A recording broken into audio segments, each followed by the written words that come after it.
আল্লাহ বলে যুবক যখন যৌবন পায়া আমার থেকে বিমুখ হয়, তো আমি কাছের থেকে আইসা যুবককে বলতে থাকি, যুবক ও যুবক, তোকে যৌবন কে দিল? টাকাওয়ালাকে বলি তোকে টাকা কে দিল? সুপোষীকে বলি তোকে রূপ কে দিল? সম্পত্তি এলাকে বলি তোকে সম্পত্তি কে দিল? ফ্যাক্টরি এলাকে বলি তোকে ফ্যাক্টরি কে দিল? ক্ষমতা এলাকে বলি তোকে ক্ষমতা কে দিল?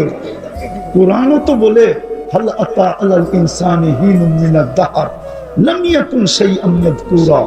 একদিন তো আলোচনাই ছিল না, অস্তিত্বই ছিল না, আলোচনা করতে হবে। আল্লাহ তো বলে কুনতা মা আম্মাহিনা, তুই নিকৃষ্ট একটা পানির ফোঁটা ছিলি, ফাজআলতুহু দামা, আমি তাকে রক্তে রূপান্তরিত করছি, সুম্মা মজগা, পরে রক্তপিণ্ড, সুম্মা ইদামা, পরে কঙ্কাল, ওয়া কাসাইতু আলাইহি লাহমা, এর উপরে গোশতের আর চামড়ার আবরণ চড়ায়া দিছি। কুনতা সগীরা, বড় ছোট ছিলি, ফাকাব্বারতু, কুনতা দাঈফা, বড় দুর্বল ছিলি, ফাকাওয়াইতু, তোকে সুঠামত্ব দিছি। কুনতা জাহিলা, অজ্ঞ ছিলি, ফাআল্লামতু, আমি তোকে শিক্ষা দিলাম।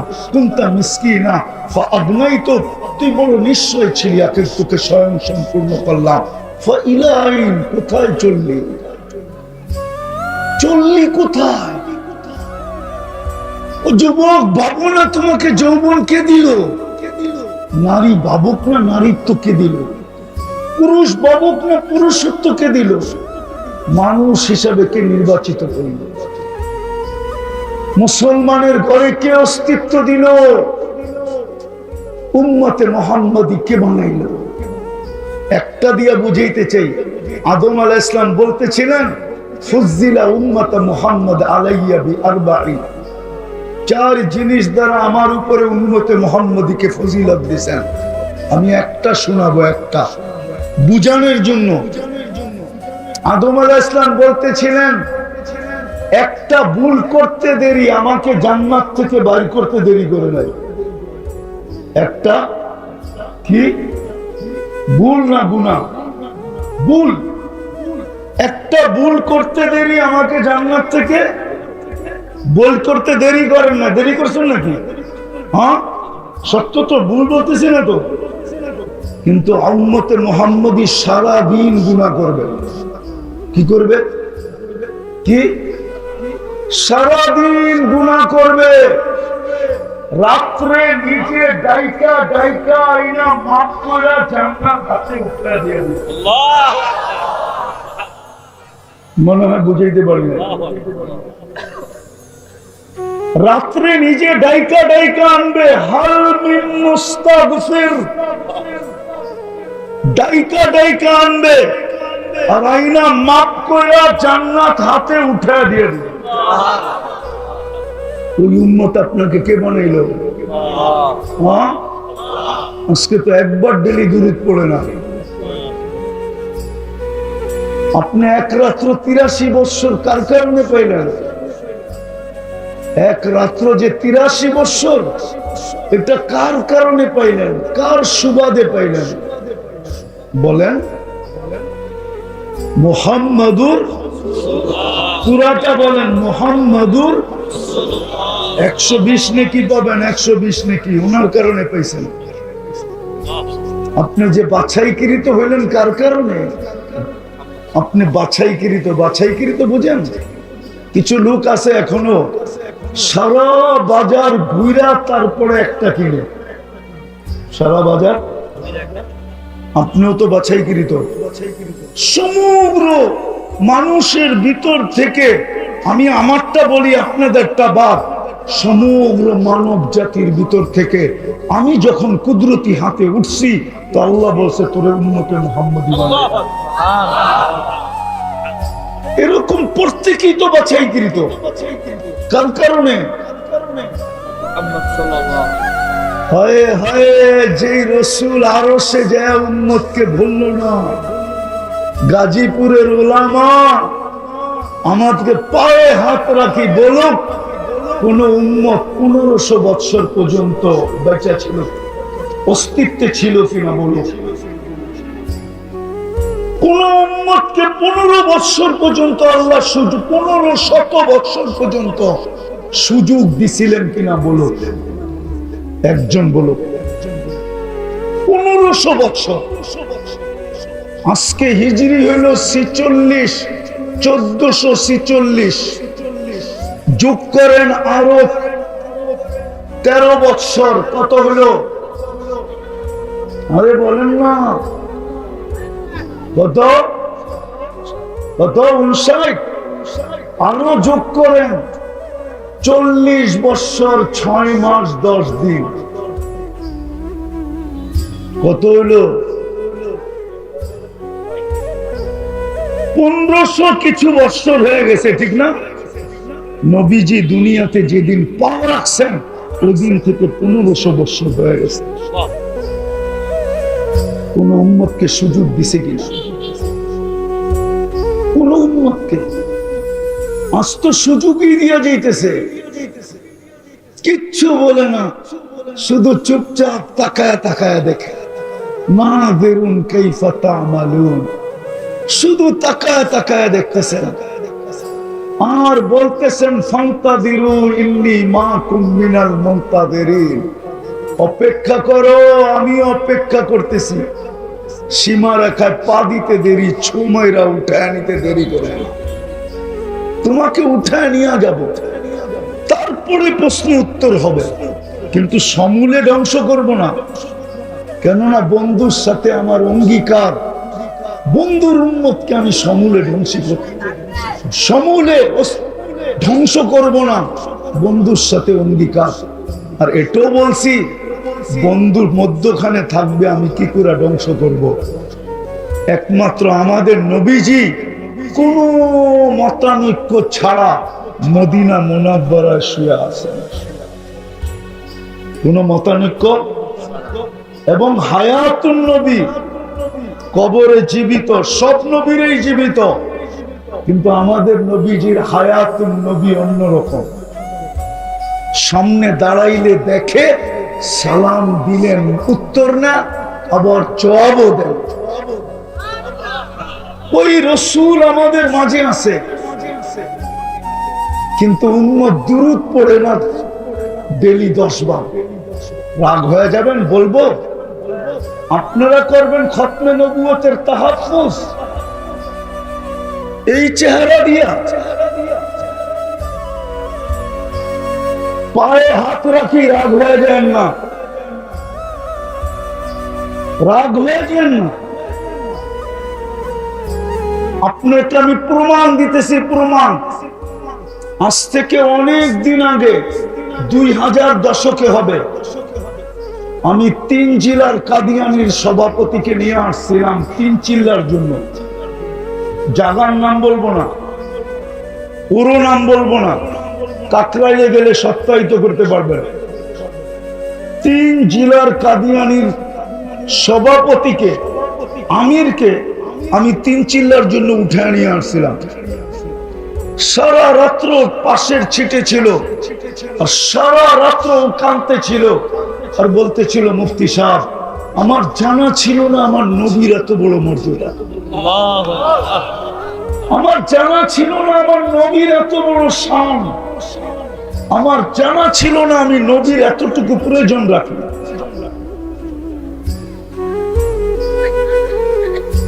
জানা ছিল না। সে 3 চিল্লা লাগায় গেছে। তার নামে একটা গ্রাম আছে, গ্রাম, তার নামে পুরা গ্রামে 250 ফ্যামিলি, সব আবার ফিরত আছে। অ্যাড্রেস দিলে যে জানতে পারবেন। ওকে যেদিন উঠায় নিয়ে আসি, ওই দিন ওই এলাকায় গরু কেটা দাওয়াত খাওয়ানো হয়েছে। প্রশাসনের লোকগুলো এখন আছে কিনা জানি না আমি, ওনারা ওই জায়গা থেকে বাস পর্যন্ত আমাকে, আমাদের যত বাহিনীর লোক ছিল সবাই আমাকে আগায় দিয়ে গেছে। সত্য তো এটাই।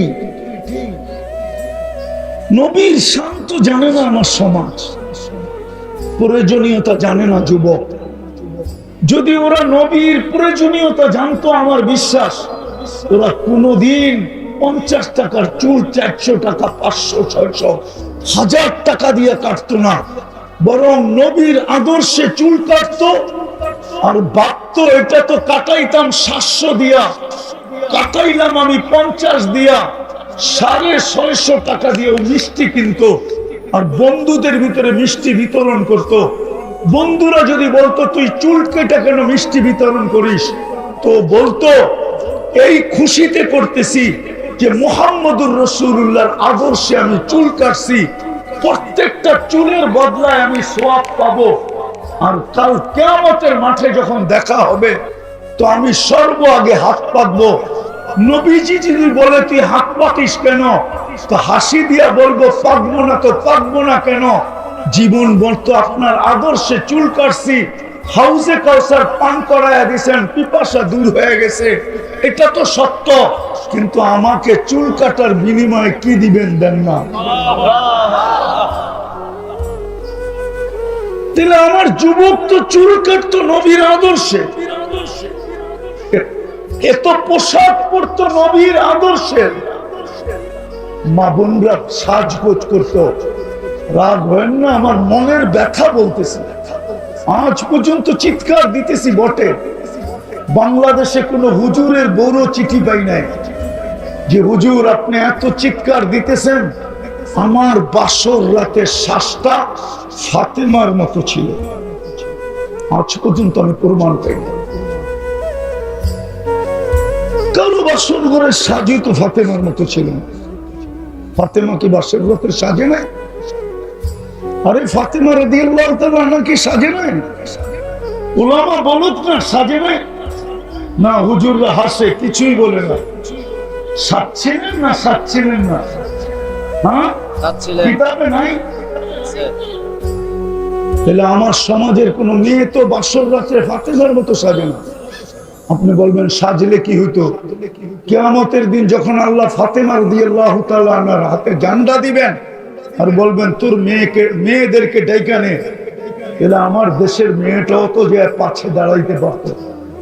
ফাতেমা যদি জিজ্ঞাসা করতেন তুই দাঁড়াইলি কেন, তো বলতে তো পারতো যে আমার কাছে কিছু নাই বটে, আপনার পাশে দাঁড়ানোর মতো আমি যোগ্য না, আমার কাছে কিছুই নাই, কিন্তু আমার বাসর ঘরের শ্বাসটা আপনার মতো ছিল, এই জন্য আপনার পাশে দাঁড়াইলাম। জান্নাত তো আপনার হাতে, হুকুম তো হতেছে আপনাকে জান্নাতে যাওয়ার জন্য। আমাকে যদি একটু এই সুবাদে সঙ্গে বলতে পারতো না? পারতো না? পারতো। কিন্তু আমার দেশের মা বোনরা তো সাজে না। যেই নবীর কারণে হাজারো জিনিস পাইলাম, পাইতেছি, পাইতে থাকবো, যিনি আমাদেরকে আরো সেজে বলেন না আপনি দুরূদ শরীফ পড়েন, আরে আত্তাহিয়াতু পড়েন, ওয়া আলা ইবাদিল্লাহিস সালিহিন, এটা কি আল্লাহ বলছিল না ফেরেশতা বলছিল না কে বলছিল? কে বলছিল? নবীজি বলছিল। আল্লাহ তো সালাম দিছেন বন্ধুকে, বন্ধু তো চিৎকার দিয়ে উঠছে আমাকে সালাম দিলেন বটে, আমি নিলাম বটে, কিন্তু আমার উম্মতকে কি দিলেন? আল্লাহ তো ভাবছিল যেখানে এসে বসছে কাবা কাউসাইনি আও আদনা সুম্মা দানা ফাতাদাল্লা ফাআওহা ইলা আবদিহি মা আওহা, যেখানে এসে বসছে এখানে সব ভুলা যাবে, আর কিছু মনে থাকবে না। বন্ধু তো দেখি সব বলছে কিন্তু উম্মত তো বলে নাই। আপনাকে তো বলে নাই, আপনি তো শুক্রবারে 10 বার দুরূদ পড়েন না, 100 বার পড়েন না, 200 বার পড়েন না। আমি তোলাবাদের পায়ে হাত দিয়ে বলি তোরা বলো তোরা 500 বার দুরূদ পড়ে কিনা। অথচ হাদিস তো বলে শুক্রবারে আমার উপরে বেশি দুরূদ পড়ো, বেশি বেশি দুরূদ পড়ো শুক্রবারে, শুক্রবারটা আমাকে দিয়া দিও। মুহাম্মদুর রাসূলুল্লাহ তো বলতেছে শুক্রবারে আমার উপরে বেশি বেশি দুরূদ পড়ো। উম্মত তো দুরূদ পড়ে না, দুরবস্থা হবে না তো হবে না কেন? আপনারা ফিলিস্তিন নিয়ে যেই চিৎকার দেন, আমি আপনাদের বিরুদ্ধে না, কিন্তু আপনারা মিডিয়া দেখা চিৎকার দেন। আমার মতো তো ফিলিস্তিন 14 বছর আগে আপনি দেখা আসেন। আমার তো যোগ বিয়োগই মিলে না যে ফিলিস্তিনের বোম ফাটে তো ফাটে কি করে, ওইখানে তো খলিলের কবর। আমি তো খলিলের কবর দেখা আসছি, ও দিয়ে খলিলের। ফিলিস্তিনে তো ইব্রাহিম আলাইহিস সালাম ঘুমায় আছে, ওইখানে বোম ফাটে তো ফাটে কি করে। আল্লাহকে যদি প্রশ্ন করি, আল্লাহ আমাদের নবীজি তো বলতেছে আমি দুনিয়া আসার ছিলাম না যদি আমার আব্বা দোয়া না করতো। মনে হয় বুঝাইতে পারি না। ইব্রাহিম আলাইহিস সালাম যদি দোয়া না করতেন তো আমার মনে হয় দুনিয়ায় আসার ছিলাম না, আসা হতো না। আনা সামরাতু দুআই আবি ইব্রাহিম, আমার আব্বা দোয়া করতেন এই জন্য আমি চলে আসছি। ফিলিস্তিন তো আব্বার শহর, মক্কা আপনার শহর, মদিনা তো বন্ধুর শহর। আপনি তো বলে দিচ্ছেন দাজ্জালকে ঢুকতে দিবেন না মক্কা মদিনায়, কিন্তু দাজ্জাল ফিলিস্তিনে ঢুকলো কি করে? ইসরায়েলের প্রধানমন্ত্রী কি দাজ্জালের চেয়ে কম নাকি? হ্যাঁ হ্যাঁ, দাজ্জালের চেয়ে কম? আপনি তো সাইনবোর্ডেই দেখেন না, ও তো নিজের হাতে সাইনবোর্ড লাগাইছে যেখানে 3 ভাষায় লেখা আছে। হিব্রু ভাষায় লেখা আছে, ইংলিশ আর আরবিতে লেখা আছে, ইস্তাকবিলু রাসূলাল আমান ইয়া আহলাদ দুনিয়া, ও দুনিয়াওয়ালারা নিরাপত্তার দূতকে স্বাগত জানাও। আমরা দাজ্জাল বলি, ইহুদিরা দাজ্জালকে নিরাপত্তার দূত বলে। সে তো সবচেয়ে বড় সাইনবোর্ড টানায় রাখছে, সারা দুনিয়াকে আহ্বান করতেছে যে নিরাপত্তার দূতকে স্বাগত জানাও তোমরা, নিরাপত্তার দূত আসতেছে। সাইনবোর্ড তো লাগানো আছে। কসরে দাজ্জাল কিভাবে হবে, কোন ডিজাইনে হবে, কিরকম হবে, ওটা নেটে তো উপস্থিত আছে, নেটে এখনো আছে। আপনি সার্চ দেন, কসরে দাজ্জাল লেখা সার্চ দেন, এখন চলে আসবে কসরে দাজ্জাল। আমি যদি আল্লাহকে বলি 2 শহরে তো ঢুকবে না, কিন্তু বাবার শহরে ঢুকলো কি করে? ফিলিস্তিনে ঢুকলো কি করে? ফিলিস্তিনে ইব্রাহিম আলাইহিস সালাম শুয়ে আছে, ওইখানে বোম ফাটে কি করে? ওয়াদিয়ে মুসা পাশে আছে, বোম ফাটে কি করে? আমি তো দেখা আইসা বলতেছি, ওয়াদিয়ে মুসা, মুসা আলাইহিস সালামের কবর রাখা আছে ফিলিস্তিনে। 70 জন চিহ্নিত নবীর কবর রাখা আছে। নবীদের সম্মিলন হয় মেরাজের রাত্রে ফিলিস্তিনে, বাইতুল্লাহ হয় নাই, ফিলিস্তিনে হয়েছে। 1.25 লক্ষ নবীদের সম্মিলন। সব বাদই দিলাম, সাইয়্যিদুল আম্বিয়া যেখান থেকে টেক আপ করে আরশের দিকে, যেখানে পা রাখে, যেখানে নামাজ পড়ায়, যেখানে খুতবা দেয়, যেখানে 1.25 লক্ষ নবীদের সাথে মিলেন, ওই জমিনে বোম ফাটে তো ফাটে কি করে? কোরআনে তো লেখা আছে হাওলা বারাকনা হাওলা। মক্কার ব্যাপারে লেখা আছে মাসাবাতাল লিন্নাসি ওয়া আমনা। ফিলিস্তিনের ব্যাপারে লেখা আছে বারাকনা হাওলা, বরকতময় জমিনে বোম ফাটে কি করে? আল্লাহ বলে ফাটবে না তো ফাটবে না কেন? তোরা আমার ইজ্জত রাখছিস তো রাখছিস থেকে। এক যুবক তো ডেলি 10 বার আমাকে ডাকে। আল্লাহ বলে, এক নারীও তো বলে না, এক পুরুষও তো বলে না। এইখানে তো একজনও হবে কিনা জানি না, ডেলি 200 বার আল্লাহ বলে। সকালে 100, বিকালে 100, কেউ তো নাই। সারাদিন কাটটা বুক করেন, কাটটা। আরে জোরে বলেন না। আল্লাহ বললে গুনাহ হবে না, 40 নেকি পাবেন, 40 নেকি। আল্লাহ বলার 40 নেকি অন্য 40 নেকির মতো না। সংখ্যা একরকম, কিন্তু গাঠটিতে একরকম না। উদাহরণ দিব, এক মন লোহা এক মন তুলা ওজনে সমান, কিন্তু তুলার গাঠটিটা অনেক বড়।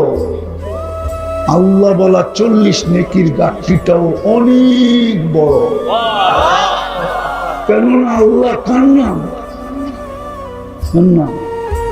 বলেন না, আরে বলেন না, আল্লাহ কার নাম? আল্লাহ ওনার নাম, যিনি রহমান, যিনি রহিম, যিনি মালিক, যিনি কুদ্দুস, যিনি সালাম, যিনি মুমিন, যিনি মুহাইমিন, যিনি আজিজ, যিনি জব্বার, যিনি মুতাকাব্বিরুল খালিকুল বারিউল মুসাব্বিরুল গফফারুল কহ্হারুল ওয়াহ্হাবুর রাসাকুল ফাত্তাহুল আলিমুল কাবিদুল বাসিতুল খাফিদুর রাফিউল মুইজ্জুল মুদিল্লুস সামিউল বাসীরুল হাকামুল আদলুল লতীফুল খবীরুল হালিমুল আযীমুল গফুরুশ শাকুরুল আলিয়ুল কবীরুল হাফিজুল মুকীতুল হাসিবুল জলিলুল করিমুল রকিবুল মুজিবুল ওয়াসিউল হাকীমুল ওয়াদুদুল মজিদুল বাঈতুশ শাহীদুল হকুল ওয়াকিলুল কবিয়ুল মতিনুল ওয়ালিয়ুল হামিদুল মুসি আল মুবদি আল মুঈদ আল মুহয়ি আল মুমীত আল হাইয়্যু আল কাইয়্যুম আল ওয়াজিদ আল মাজিদ আল ওয়াহিদ আল আহাদ আল সামাদ আল কাদির আল মুক্তাদির আল মুকদ্দম আল মুআখ্খার আল আউয়াল ওয়াল আখির আল যাহির ওয়াল বাতিন আল ওয়ালি আল মুতাওয়ালি আল বাররু তাওয়াব আল মুনতাকিম আল আফু আর রউফ মালিক আল মুলকি যাল জালালি ওয়াল ইকরাম المقسط والجامع والغني والمغني المانع الضار النافع النور الهادي البديع والباقي الوارث والرشيد الصبور جل جلاله 99 পদের মালিক যিনি উনি হলেন আল্লাহ। 99 পদের মালিক যিনি উনি হলেন আল্লাহ। এই জন্য আল্লাহ বলার 40 নেকির গাঁথটিটা এত বড়, আমার বিশ্বাস সমগ্র সৃষ্টি মিজানের পাল্লায় দিলে হবে ডিমের সমান, কিন্তু আল্লাহ বলার 40 নেকি দিলে মিজানের পাল্লা ওটাকে নেওয়ার ক্ষমতা রাখবে না। কিন্তু এই আল্লাহ তো 10 বার বলি না, 10 বার তো বলি না। ব্যথায় তো এখানে বড়, কয়টা শোনাবো? কখনো মনে চায় আল্লাহর উপরে অভিযোগ করি যে বন্ধুকে তো বললেন দেখা রাখবেন, আজকে 1 বছরের উপরে হয়ে গেল, 60,000-এর উপরে মারা গেল, এখন পর্যন্ত তো দেখলাম না একটা আবাবিল ওইখান দিয়ে চক্কর দিতে। বন্ধুকে তো বললেন দেখা রাখবেন, কোরআনে তো বললেন উলাইকা লাহুমুল আমান, নিরাপত্তার চাদর দিয়ে তোদেরকে ঢেকে রাখবো। আজ তো যেদিকে তাকাই ওই হাদিস সত্য হতে চললো যে একদিন আসবে তোমাদের সংখ্যার অভাব হবে না, তোমরা সংখ্যা অনেক হবে, কিন্তু চতুর্দিক থেকে মানুষ তোমাদেরকে খাওয়ার জন্য এরকম ভাঙ্গা পড়বে যেরকম সুস্বাদু খাওয়ার জন্য মানুষ ভাঙ্গা পড়ে। আজ তো দেখতেছি এরকম। কেন? এই জন্যই আমার কথা শুরুটা ছিল দুরবস্থা।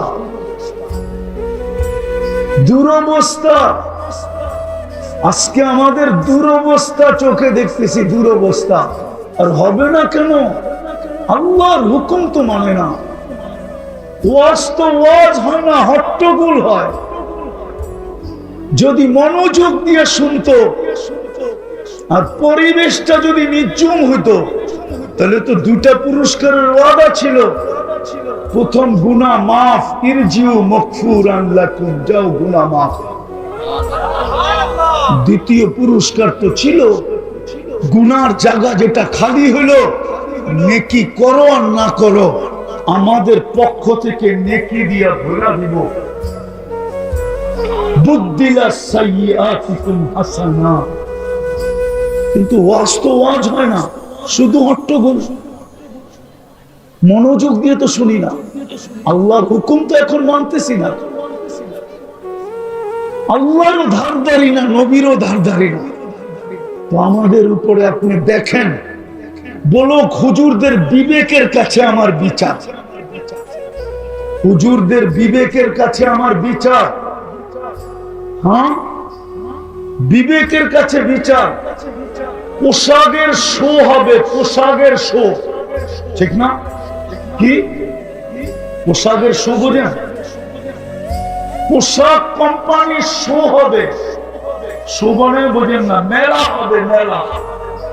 আমাদের যেরকম মেলা হয়, 2 দিন আগে সৌদিতে পোশাক কোম্পানি ওয়ালাদের মেলা হয়েছে, আর ওই মালায় উলঙ্গ ডান্স হয়েছে, উলঙ্গ ডান্স। আপনি নাউজুবিল্লাহ পড়েন কেন? আমাদের দেশে হয় না? হয় না? আমাদের দেশে হয় না? বাইতুল মুকাররমের মসজিদের আজান বন্ধ হয় না?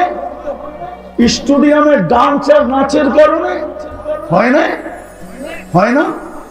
না হয় না? সব ভুলে যেতেছেন ইতিহাসের কথা থেকে। আমাদের দেশও তো হয় না? হয় না? হ্যাঁ হয় না? একটু আগেই পেপারে দেখলাম, মিডিয়ায় দেখলাম, 2 দিন আগে এদেরই প্রশংসা করতে করতে করতে করতে করতে আমি মিডিয়াওয়ালাদের পায়ে হাত রাখি।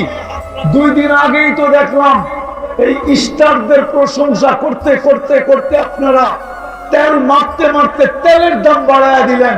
আজকে আবার পেপারে নষ্ট লেখলেন কি করে? যে এরা সব নষ্ট ছিল, এরা মন্ত্রীদের বিছনা গরম করত, এটা লেখেন কি করে?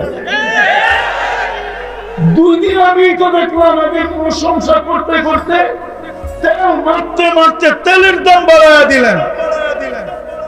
এখন তো আপনার এই স্বৈরাচার বলতে বলতে গলা শুকায় ফেলতেছে। এটা করেন কি করে? আমি বুঝানোর জন্য বলতেছি, ক্রিটিসাইজ না।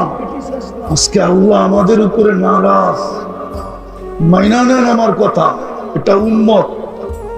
কয়েকজন হুজুর দেখা মনে করেন না, টঙ্গী ইস্তেমা দেখা মনে করেন না যে আল্লাহ পক্ষে চলে আসবে।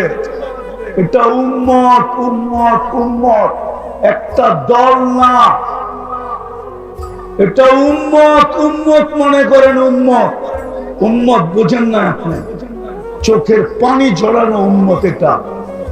23 বছরের ভিতরে একদিনও চোখের পানি শুকায় না। আমার কাছে প্রমাণ আছে। দুনিয়ার থেকে যখন বিদায় নিতেছিলেন তখনও চোখের পানি শুকায় না, জড়তে ছিল। প্রমাণ আছে, কবরে এখনো কাঁদতেছেন। আমি গত 16 আগস্ট ছিলাম মদিনা মুনাওয়ারায়। যখনই যে আমার মন চায়, যদি একবার অনুমতি দিত, আমি রওজায় একটু কান পাইতা শুনতাম যে ভিতরে কি বলে। কাঁদে না চিৎকার দেয়? না চিৎকার দিয়ে বলে মা বি উম্মতি, আমার উম্মতের কি হইল? যাদের জন্য আমি 23 বছর চোখের পানি শুকাইতে দিই না, যাদের জন্য মৃত্যু লগ্নে দুনিয়া থেকে চলে যাবে। জিবরিল জিজ্ঞাসা করছে, আতাবকি ওয়া আনতা ইলা রাফিকিল আলা, আপনি তো আল্লাহর সান্নিধ্যে চলে যাবেন, এখনো কাঁদেন কেন? 9 ফ্যামিলির ঘরে বাতি জ্বালানোর মতো তেল ছিল না। ক্ষুধার্ত যেতেছে দুনিয়ার থেকে, ক্ষুধার্ত। হাসান হুসাইন ক্ষুধার্ত, ফাতেমা আলী ক্ষুধার্ত, 9 ফ্যামিলি ক্ষুধার্ত, কারো জন্য কোনো অভিযোগ নাই। বলতেছে জিবরিল ফামান লিবাদিলি উম্মতি, আমার উম্মতকে কে দেখা রাখবে এটা বলো। আবুল সামরকান্দি তো দেখছে, ওলামা মানুক আর না মানুক, আবুল সামরকান্দির কিতাব পড়া দেখি। শুধু একটা পড়লে পাবেন না, সবগুলা পড়তে হবে আপনাকে। আর আমিও এরকম এক নাসর বান্দা, আমি কিতাবের নাম কাউকে বলি না, কারণ আমি বড় কষ্ট করে খুঁজে বাহির করছি। কেউ বললেই যে বলে দিব, ফোন করলেই যে দিয়া দিব, আমি ওই পাবলিক না। আমার কাছ থেকে আপনি পিটারও কিতাবের নাম বের করতে পারবেন না। আপনি পড়েন, একদিন পাবেন ইনশাআল্লাহ, এটা আমি গ্যারান্টি দিতে পারি। আপনি পড়েন। আবুল সামরকান্দি তো লেখছেন, কবর থেকে যখন উঠবেন, চোখে পানি থাকবে, মুখে চিৎকার থাকবে, জিবরিল চতুর্দিকেই তো ফাঁকা, ময়দান তো ফাঁকা, উম্মত তো দেখি না, উম্মত কোথায়? জিবরিল সান্ত্বনা দিবে, মা শাক্কাল আরদা আহাদুন ইল্লা আনতা, আপনি ব্যতীত জমিনের উপরে কেউ ওঠে নাই। উম্মত কোত্থেকে উঠবে? আপনি শান্ত হন। পরেরটা শুনবেন, আমার জাতিকে তো দেখি এখনই যে অবস্থা দেখতেছি, ইলেকশন তো বহুত দূরে, ঠিক না? হ্যাঁ, এখনই তো অবস্থা অন্যরকম না? কি কোন? ইলেকশন আইলে তো আরো দেখবো, ঠিক না? অতীতও তো দেখছি, ঠিক না? ইউনিয়ন পরিষদের একটা চেয়ার পাওয়ার জন্য মরতে রাজি ছিল, মারতে রাজি ছিল। কত বাচ্চা এতিম হয়ে গেছে, কত নববধূ বিধবা হয়ে গেছে। আপনার নবীজি তো কিয়ামতের দিন মাকামে মাহমুদ পাবেন। ওলামা বলুক তো, বৈশা দেখবি কিনা চেয়ারটা কিরকম বানাইছে, বলুক না। চেয়ারে তো বসবেন না। দুটা জবাব দিছে, আমি বসলাম, চেয়ার যদি আমাকে উড়ায় নিয়ে জান্নাতে চলে গেল, আমার উম্মতের কি হবে? দ্বিতীয় জবাব দিছেন, আমি তো চেয়ারে চেয়ার আমার মানি, আমি হাত রেখে প্রমাণ করলাম এটা আমার, কিন্তু আমি বসবো তো বসবো কি করে? উম্মতকে তো বইলা আসছি মাওইদুতুল হাউজ, হাউজে সাক্ষাৎ হবে, আমি হাউজে যে অপেক্ষা করব, উম্মত যেন আমার অপেক্ষা না করে। আসতে দেরি, আমি পিপাসিত উম্মতকে পানি পান করাইতে দেরি করব না। আমি হাউজে ছুটে যাব, উম্মতকে পানি পান করাবো, আবার আমি মিজানে ছুটে যাব। পাল্লা যদি সামনে না ঝোঁকে তো আপনার প্রতিশ্রুতি আছে, সাল তু তা, আমাকে চাইলে দিবেন, আমি চাওয়ার হাত উঠায় দিব। আপনি বলে দিছেন আমাকে শাফি তু শাফা, সুপারিশ করলে মঞ্জুর করবেন, আমি ওইখান থেকে সুপারিশ করতে শুরু করব। আমি মিজানে দৌড়াবো, আমি বসবো তো বসবো কখন? তৃতীয়, আমি পলসেরাতের ওইখানে চলে যাব। উম্মত যদি পার না হইতে পারে তো দুরুদের গাঠি মাথায় দিয়া পার করায়া দিব। ইমাম কুরতুবী লেখছে, আমি লিখি না, ইমাম কুরতুবী রহমাতুল্লাহ আলাইহি লেখছেন, কিতাব পড়া দেখেন, দুরুদের গাঠি দিয়া উম্মত পার করায়া দিব। আমি 3 জায়গায় ছুটতে থাকবো, আর চিৎকারের মাধ্যমে আপনার রহমতের সমুদ্রে তরঙ্গ উঠাইতে থাকবো। আমি তো চিৎকার দিব উম্মতি উম্মতি বইলা, আর আপনার রহমতের তরঙ্গে, রহমতের সমুদ্রে তরঙ্গ উঠতে থাকবে, আর আপনি বলতে থাকবেন সাল তুতা শাফি তুশাফা, সাল তুতা শাফি তুশাফা। বন্ধু চাইতে থাকেন, আমি দিতে থাকবো, বন্ধু সুপারিশ করতে থাকেন, আমি মঞ্জুর করতে থাকবো। এই ওয়াদা তো আপনার সাথে আমার। সাউফা ইউতিকা রাব্বুকা ফাতারদা। আজকে ওই উম্মত নবীর নামে 10 বার দুরূদ পড়তে চায় না। দুরবস্থা হবে না তো হবে না কেন? আসেন ফিরে আসি, আজকে সময় আসছে, নাইলে কিন্তু হাদিসের 2 জিনিস সত্যায়িত হবেই হবে। এই উম্মতকে আখিরাতে শাস্তি তেমন দিবেন না, যা দেওয়ার দুনিয়াতেই দিবেন। এটাও আল্লাহর রাসূল থেকে আছে, কানজুল উম্মালে আছে, ইবনে মাজায় আছে, নেহায়া ফিল ফিতানে আছে, সমস্ত ফিতনার কিতাবে আছে।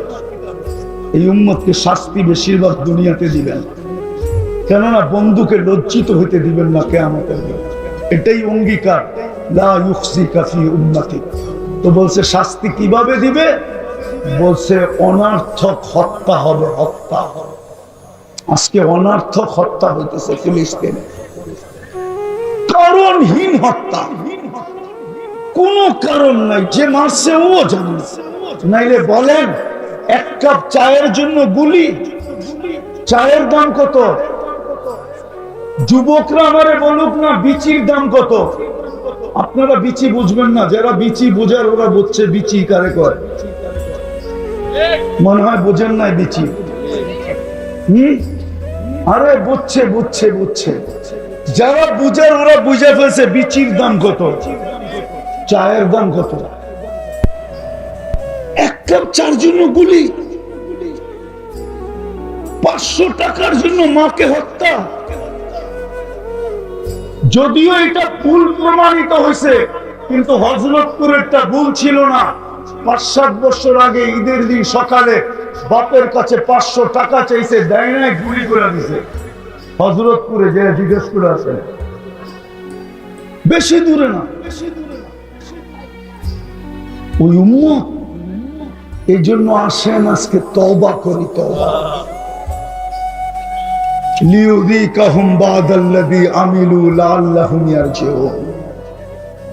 তওবা করি, করবেন ইনশাআল্লাহ। কে কে করবেন তওবা দেখি? তাইলে আল্লাহকে বলে দেন, আল্লাহ কিন্তু এখন প্রথম আকাশে। বলে দেন, আল্লাহ অতীত থেকে তওবা করলাম, অতীত থেকে তওবা করলাম, আপনি আমাদের তওবা কবুল করেন, আমাদের গুনাহ মাফ করে দেন।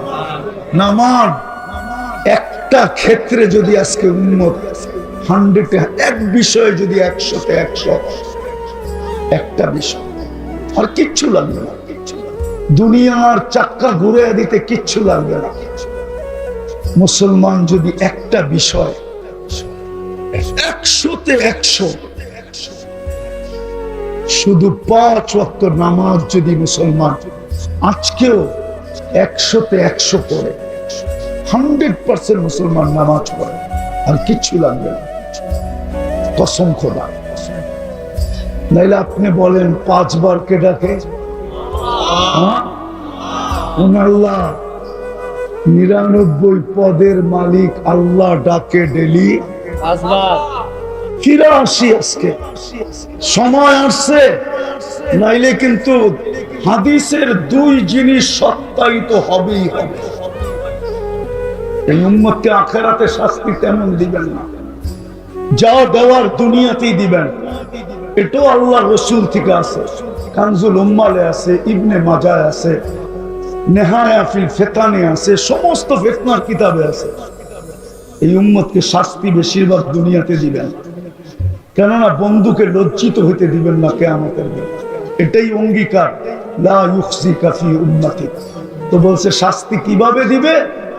বলছে অনার্থক হত্যা হবে, হত্যা। আজকে অনার্থক হত্যা হইতেছে ফিলিস্তিনে, কারণহীন হত্যা, কোনো কারণ নাই, যে মারছে ও জানে না। নাইলে বলেন 1 কাপ চায়ের জন্য গুলি, চায়ের দাম কত? যুবকরা আমারে বলুক না বিচির দাম কত? আপনারা বিচি বুঝবেন না, যারা বিচি বোঝার ওরা বুঝছে বিচি কারে কয়। মনে হয় বোঝেন নাই বিচি। আরে বুঝছে বুঝছে বুঝছে, যারা বুঝার ওরা বুঝে ফেলছে বিচির দাম কত, চায়ের দাম কত। 1 কাপ চার জন্য গুলি, 500 টাকার জন্য মাকে হত্যা। যদিও এটা ভুল প্রমাণিত হয়েছে, কিন্তু হযরতপুরেরটা ভুল ছিল না। 5-7 বছর আগে ঈদের দিন সকালে বাপের কাছে 500 টাকা চাইছে, দেয় নাই, গুলি করে দিছে। হযরতপুরে যে জিজ্ঞেস করে আছে, বেশি দূরে না। ওই উম্মত এই জন্য আসেন আজকে তওবা করি, তওবা লিউযীকাহুম বাদাল্লাযী আমিলু লাআল্লাহুম ইয়ারজিউন। তওবা করি, করবেন ইনশাআল্লাহ। কে কে করবেন তওবা দেখি? তাইলে আল্লাহকে বলে দেন, আল্লাহ কিন্তু এখন প্রথম আকাশে।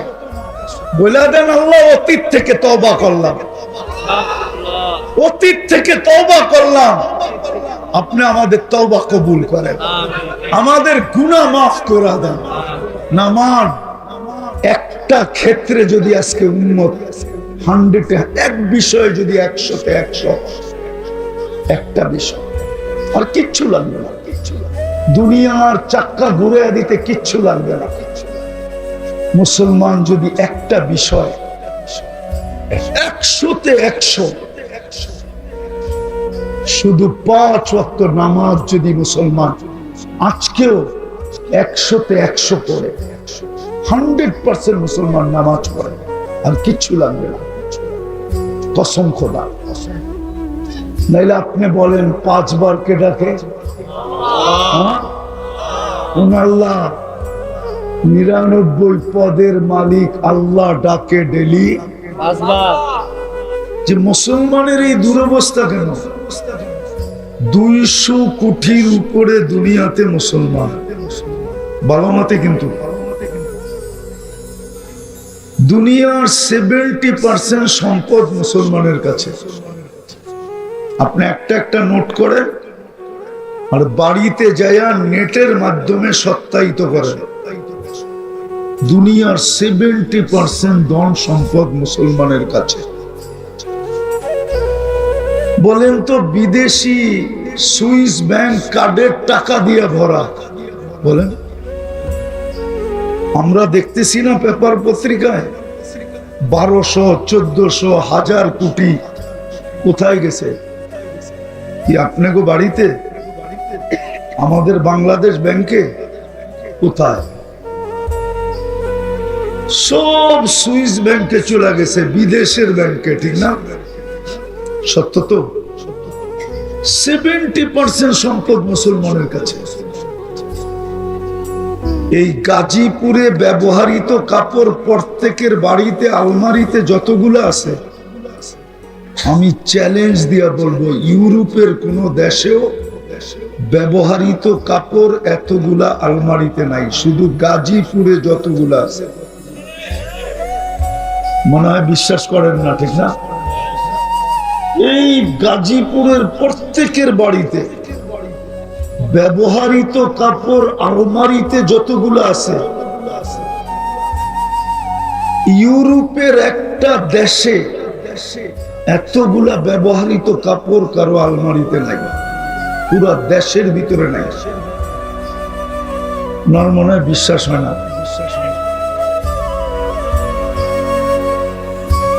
যদি ব্যবহৃত কাপড় আলমারিতে থাকতো, তাইলে প্রত্যেক গলির মাথায়, প্রত্যেক রাস্তার, 4 রাস্তার মোড়ে একটু পর পর পুরান কাপড় রাখার বক্স কেন থাকতো?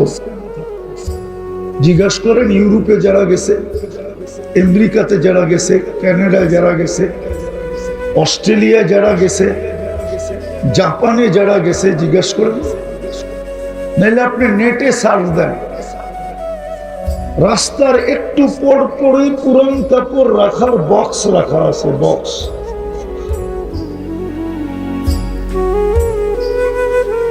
তাহলে পুরান আমাদের দেশে তো একটা বক্স নাই না, সব কাপড় কোথায়? আলমারিতে, ঠিক না? এই জন্য বক্সের প্রয়োজন হয় না, কিন্তু ওদের কাপড় আলমারিতে থাকে না, যা থাকে তা ব্যবহারেই থাকে। পুরান হয় বক্সে নিক্ষেপ করে। তো মুসলমান সবচেয়ে বেশি কাপড় পরে, মুসলমান সবচেয়ে বেশি খায়। মুসলমানের মতো আইটেম দুনিয়াতে কেউ খায় না। এত আইটেম যে দুনিয়াতে হয় এটাই জানে না। ও কামাবে না খাবে? কামাবে না খাবে? ওইখানে তো স্বামীর বিল স্ত্রী দেয় না, স্ত্রীর বিল স্বামী দেয় না। বলুক কেউ, প্রমাণ দেব যে স্বামীর বিল স্ত্রী দেয়, স্ত্রীর বিল স্বামী দেয়, বন্ধুর বিল বন্ধু দেয়। এইখানে তো 14 তারিখে শুধু ফুল দেয় না, গাজীপুরের হোটেলগুলা সব আগের থেকেই বুক থাকে। শুধু ফুল দেয় না, হোটেলে নিয়ে খাওয়ায়। আবার জিজ্ঞাসা করে তোমার আম্মা কি পছন্দ করে, আব্বা কি পছন্দ করে, ভাই বোন কি পছন্দ করে, সবার জন্য পার্সেলও দেয়। আস্তে আস্তে আস্তে, এখনো শেষ হয় নাই।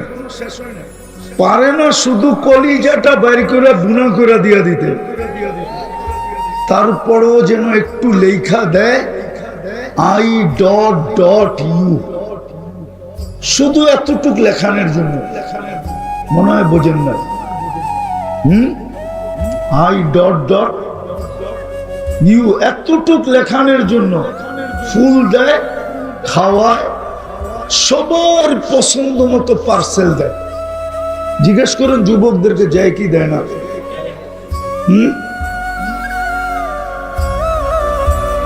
ওই দেশে তো কেউ কারো বিলই দেয় না। যার যারটা শেষে দেয়, এত সহজ না। তো মুসলমান খায় বেশি, আইটেম বেশি, তারপরেই দুরবস্থা কেন? আপনি যদি বলবেন দুরবস্থার প্রমাণ, আমি একটা প্রমাণ দিই। যদি দুরবস্থাই না হইতো মুসলমানের, আরেকটা রয়ে গেল, তারপরে যাই। দুনিয়ার সবচেয়ে বড় টাকা কাদের কাছে? আরে বলেন না, কার কাছে? বলুক না, দুনিয়ার সবচেয়ে বড় টাকা কার কাছে? না, মনে হয় উনি জানে না। সবচেয়ে বড় টাকা মুসলমানদের কাছে। কুয়েতের 1 টাকা দিলে $5 পাওয়া যায়, $5। আমি নাইরা চেরা বলতেছি, নাইরা চেরা। সবচেয়ে বড় টাকা 4 মুসলমান দেশের, কুয়েত, বাহরাইন, ওমান, ব্রুনাই। আছে কেউ প্রবাসী এখানে? জিজ্ঞেস করেন তো, ওমানে চাকরি করলে কয় টাকা পায়? 200-250 টাকা বেতন পায়। 250 টাকা বাংলাদেশে নিয়ে আসলে 70,000 টাকা হয়। কত কত? কয় ডলার? 70,000-এ? আরে বলেন না, 70,000-এ $250।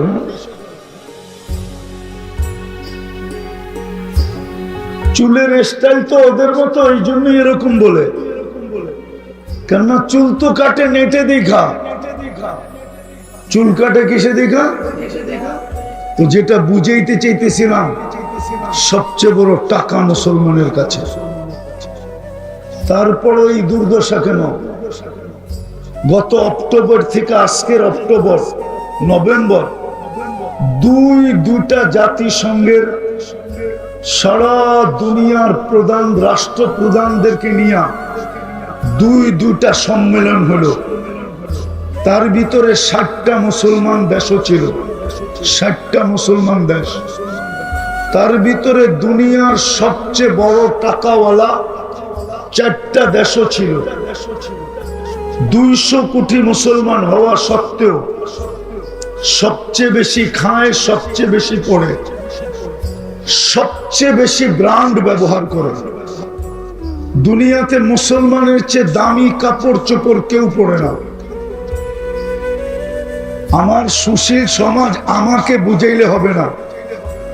আছে আমাদের দেশের কিছু লোক আছে, কিছু মিডিয়া আছে, কিছু শিক্ষিত লোক আছে, ওরা বলে ওরা দামিটা পড়ে। আপনি আমাকে বুঝাইলে হবে না, আপনি ওদেরকে বুঝান যারা সারাদিন মিডিয়ার পিছে থাকে। আমি মিডিয়ায় বিশ্বাসী তেমন না, আমি তো চোখে দেখি। আপনার মিডিয়ায় কি বিশ্বাস করবে? আমি তো আপনাদের স্বাধীনতা দেখি নাই। আমি জুলাইয়ের 18 তারিখে গেছি লন্ডন, ইংল্যান্ডে আমার প্রোগ্রাম ছিল। আমি 5 তারিখ সকালবেলা শেষ রাত্রে আমার ফ্লাইট ছিল কানাডা। আমি আগস্টের 18 তারিখে সকালে আসছি বাংলাদেশে। আমি যখন কানাডায় নামি, তো যারা রিসিপশনে আসছিলেন ওদের একটু খুশির মাত্রাটা একটু আমি বেশি দেখতেছিলাম। তো আমি জিজ্ঞাসা করতেছিলাম, তোমরা এত খুশি কেন? তো বলতেছিল, মুফতি সাহেব আপনি তো আকাশে ছিলেন, বাংলাদেশ স্বাধীন হয়ে গেছে, এই জন্য খুশি আমাদের বেশি। আমি তো দেখি নাই। আগস্টের 18 তারিখে আমি বাংলাদেশে সকালে নামছি, 2-3 দিন ছিলাম, তারপরে চলে গেছি আমি সেপ্টেম্বরের 22 তারিখে দেশে আসছি। আমাকে মিডিয়া দিয়ে বুঝাইতে চেষ্টা করে। দুনিয়ার সবচেয়ে ব্র্যান্ডের কাপড় ব্যবহার করে মুসলমান। নেটে সার্চ দিয়ে আপনি আমাকে দেখান কোন দেশের জুতা আছে 22 লাখ টাকা দামের জুতা পরে, কিন্তু বাংলাদেশের মিডিয়া সার্চ দিলে পাবেন বাংলাদেশের একজন মুসলমান আছে যে 22 লক্ষ টাকার জুতা পরে। ওটা কি পরে না মাথায় দেয়? কি করে? তো দুনিয়ার সবচেয়ে বেশি ব্র্যান্ড ব্যবহার করে মুসলমান। ও যুবক বলো না, ম্যাকডোনাল্ড কারা বেশি খায়? কেএফসি কারা বেশি খায়, রাডু কারা বেশি ব্যবহার করে, রুলেক্স কারা ব্যবহার করে, দামি দামি গাড়ি কারা ব্যবহার করে, সব মুসলমান। তারপরেও তো দুইটা সেমিনার গেল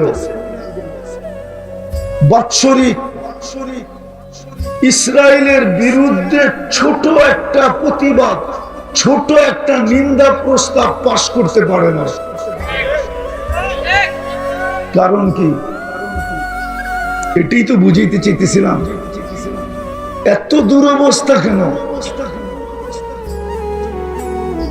এত দুরবস্থা কেন, এত দুরবস্থা যে 60টা মুসলিম দেশ, 200 কোটির উপরে জনসংখ্যা, যাদের টাকা দিয়া সব ব্যাংক চলে। আমি চিনি ইংল্যান্ডে আমি চিনি একটা ড্রাই ক্লিনার আছে, শুধু কাপড় ওয়াশ করে এক ফ্যামিলি। ওইখানে রানী এলিজাবেথের কাপড় ওয়াশ করার অনুমতি নেই, শুধু এক ফ্যামিলির কাপড় ওয়াশ করে। ইংল্যান্ডে ডেলি সকালে ফ্লাইটে কাপড় যায়, বিকালের ফ্লাইটে ওয়াশ হয়ে চলে আসে। হুজুর গমনের বিশ্বাস হয় না, নেটে সার্চ দেন এখন পাবেন। চিনি আমি ওইটা, ইটালিতে চিনি আমি এক ফ্যামিলির জুতা তৈরি হয়, আর কারো জুতা ওইখানে এলাও নেই, ওটা মুসলিম ফ্যামিলি। তারপরে দুর্দশা কেন? কেন দুর্দশা এরকম? আমার সমাজের তো 90% মানুষ পশ্চিমাদের চালচলনে অভ্যস্ত। 90% মানুষ আমাদের সমাজের, আমার জাতি, যাদের বিয়ে বলেন, শাদী বলেন, 14 তারিখ বলেন, 31st নাইট বলেন, সবকিছু, সাজ বলেন, গুজ বলেন, সবকিছুই তো পশ্চিমাদের আদলে, পশ্চিমাদের মতো। তারপরে ওরা আমাদের সাথে এত বিদ্বেষ রাখে কেন বলেন? আমাকে যুক্তি দিয়ে বুঝান। আমি যুক্তিতে বিশ্বাসী, চিল্লা চিল্লিতে বিশ্বাসী না। ওই মমিন সিং এর কথা, মাইরা অ্যালবাম, কাইটা অ্যালবাম, ফাইলা অ্যালবাম, এটাতে আমি বিশ্বাসী না। আমাকে যুক্তি দিয়ে বুঝান। এই যুবকরা তো চুল কাটে নেটে দেখা, জিজ্ঞাসা করেন, 50 টাকার চুল কাটে এরা 700-800। স্কিন প্রথমে নেটে দেখে, তারপরে চয়েস করে, তারপরে স্ক্রিনশট দেয়, তারপরে সেলুনে নিয়ে যায়। যখন দেখায় তো সেলুনেরা ডাইরেক্ট বলে না, ওরও তো ব্যবসায়িক একটা নীতি আছে। ও প্রথমে পানি খায়, তারপরে ঢোক গলে, তারপরে বলে 700 টাকা। আর ও কি বলে? টাকার কোনো প্রশ্ন না, এই ডিজাইনের চুল চাই। বলো, এইখানে আছে চাঁদ রাত্রে, ঈদের রাত্রে 4 ঘন্টা সিরিয়ালে বসা থেকে চুল কাটায় 1000 টাকা দিয়ে। জিজ্ঞাসা করে। কিন্তু ও যখন ইউরোপ যাইতে চায় তো 30 লাখ টাকা কেন চায়? ওর চুলের স্টাইল দিকে তো ভিসা দিয়ে দেওয়ার উচিত ছিল, ঠিক না? ঠিক, যুক্তি তো এটাই বলে, ঠিক না? কিন্তু 30 লাখ চায় কেন? আমার দেশের যুবক সমুদ্রে কবর হয় কেন? আমি তো একজন চিনি না। চলেন, মনে উঠলো একটু শোনায়া দিই। 2019 আমি লস এঞ্জেলিসে বসা ছিলাম, সকালের নাস্তাতে দস্তরখানে। দুটা ছেলে পাশে বসছে, চুলগুলা বিলকুল এলোমেলো, গায়ের কাপড়টা ময়লা, চেহারা গুলা মলিন। আমি জিজ্ঞেস করলাম, বাবা এটা তো আমেরিকা, হলিউডের জায়গা, হলিউড, লস এঞ্জেলিস কিন্তু হলিউডের জায়গা। চিনেন হলিউড? না, হুজুররা করতে চিনব। হলিউডের জায়গা, তোর পোশাক আশাক চেহারা এমন কেন? তো বলতেছে হুজুর বিকাল বেলা জেলের থেকে বাহির হয়ে আসছে, আমাদের আপনজন বলতে কেউ নাই এখানে, খুঁজতে খুঁজতে তাবলীগের মার্কাজে চলে আসছে। আমি বললাম জেলে গেলে কেন? বলছে মেক্সিকো দিয়া ঢুকতেছিলাম তো পুলিশের হাতে পড়ে গেছি, জেলখানায় নিয়ে গেছে, 3 মাস পরে বাহির হলাম, কেস চলতে থাকবে, যদি জিততে পারি তাহলে থাকতে পারবো, নাহলে চলে যেতে হবে। তা আমি বললাম তুমি মেক্সিকো দিয়ে আসলে কি করে? মেক্সিকো কোথায়, বাংলাদেশ কোথায়? তো বললো আমি প্রথম ভেনেজুয়েলায় আসছি, আরো 8 থেকে 10টা দেশ টপকাইতে টপকাইতে আমি মেক্সিকো দিয়ে ঢুকছি। জিজ্ঞাসা করলাম কত টাকা দিয়ে আসলে? বললো হুজুর 25 লক্ষ টাকা। ভালো মতে শুনেন কিন্তু, সামনে মজারটা সামনে। আমি বলতেছিলাম তোমরা দুইজনই ছিলে? বলছিল না, আমরা টিম ছিলাম। আমি জিজ্ঞাসা করলাম বাংলাদেশি কয়জন ছিল? যে আমরা এই টিমে 3 জন ছিলাম। আমি জিজ্ঞাসা করলাম আরেকজন কোথায়? ওরা যে চোখ দিয়ে পানি পড়তেছে, আমি তো খাইতেছি আর জিজ্ঞাসা করতেছি, এটা আমি খেয়াল করি নাই। পরে যখন তাকাইছি তো দেখতেছি চোখ দিয়ে পানি পড়তেছে। আমি জিজ্ঞাসা করছি কাঁদো কেন? বলছে হুজুর অনেক দিন একসাথে ছিলাম তো,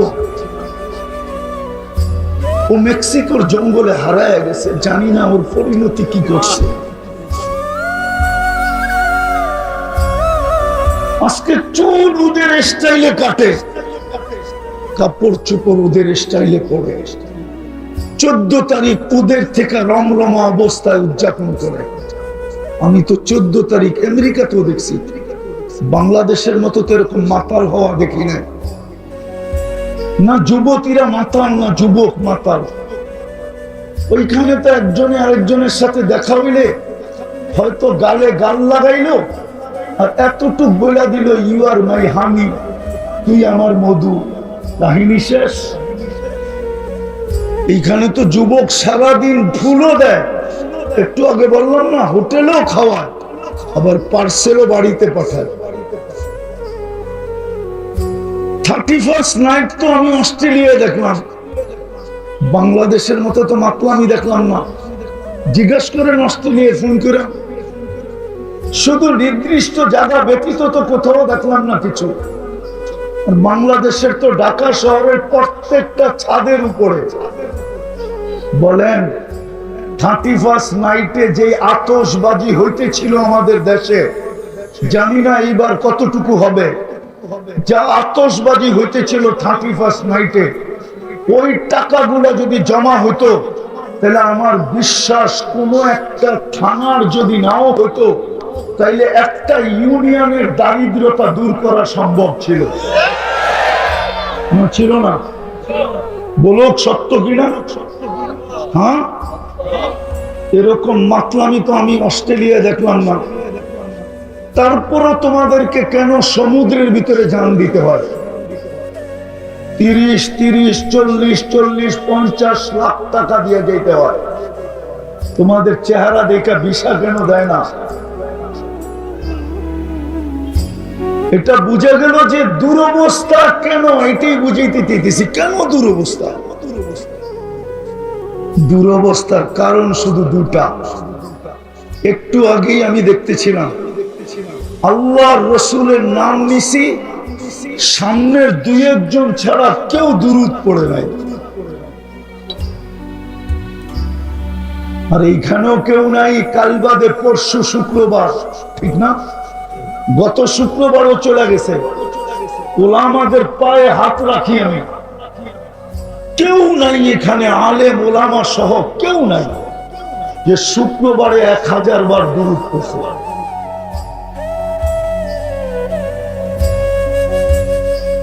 সামনের মজমায় কেউ নাই যে গত শুক্রবারে 200 বার দুরূদ পড়ছে। কোন যুবক নাই যে 10 বার দুরূদ পড়ছে, 10 বার। সামনে কেউ নাই যে ডেলি 200 বার আল্লাহ বলে, 200 বার আল্লাহ। কি একজন যুবক নাই যে ডেলি 10 বার আল্লাহ বলে, 10 বার। যুবক, তোমাকে যৌবন দিয়া সাজাইছে কে? তোমাকে যদি যৌবন দিয়া না সাজাইতো তো কেউ তোমাকে দেখা মুস্কি হাসি দিত? বলো, আজ পর্যন্ত তৃতীয় লিঙ্গকে দেখা কে চোখ টিপে দিছে? দিলেও ওরকম একটা তৃতীয় লিঙ্গ আলাই দিছে। দিলেও কে দিছে? কে দিছে? ওরকম একটা তৃতীয় লিঙ্গ ওরা দিছে। কেননা ও জানে তৃতীয় লিঙ্গ না হইল ওরকম একটা ব্যক্তি দিছে যে আসল জায়গায় যায়া ফেল হবে। ও দিছে আসল জায়গায় গেলে ও ধরা পড়া যাবে যে এইটাও তো তৃতীয় লিঙ্গ না হইল তৃতীয় লিঙ্গের কাছাকাছি। মনে হয় বুঝাইতে পারি না, লাউড স্পিকার বহুত দূর। ও ব্যতীত ওকে দেখা কোনো বড় যৌবনওয়ালা হাট্টা গাট্টা ও হাতে তালি দিতে পারে কিন্তু কোনোদিন চোখ টিপি দিতে পারে না। তোমাকে দেখা যে চোখ টিপি দেয় কি কারণে? কে দিছে তোমাকে যৌবন? আরে বলো না, কে দিছে? এই জন্যই তো আল্লাহ বলে আমার তাই তো কাহিনানে তন্দুর বিহা, চক্ষু দেই না যেটা দিয়ে তুই দেখিস। আমার তাই তো কাউদুনানে তাসমাউ বিহা, দুটা কান কি দেই না যেটা দিয়ে তুই শুনিস। আমার আতাই তো কালিসানান তানতিকু বি, বাকশক্তি কি আমি দেই না যেটা দিয়ে তুই বলিস। আমার আতাই তো কাকলান তুমাইয়িজু বি, মগজ কি আমি দেই না যেটা দিয়ে তুই ভালো মন্দ বুঝিস।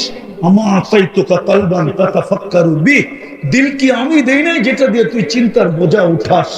আমার আতাই তো ইয়াদানে তাত্তিশু বিহা, দুটো হাত কি দেই না যেটা দিয়ে তুই কর্ম করিস। আমার আতাই তো রিজলানে তামশি বিহা, দুটো পাও কি দেই না যেটা দিয়ে তুই চলিস। আমার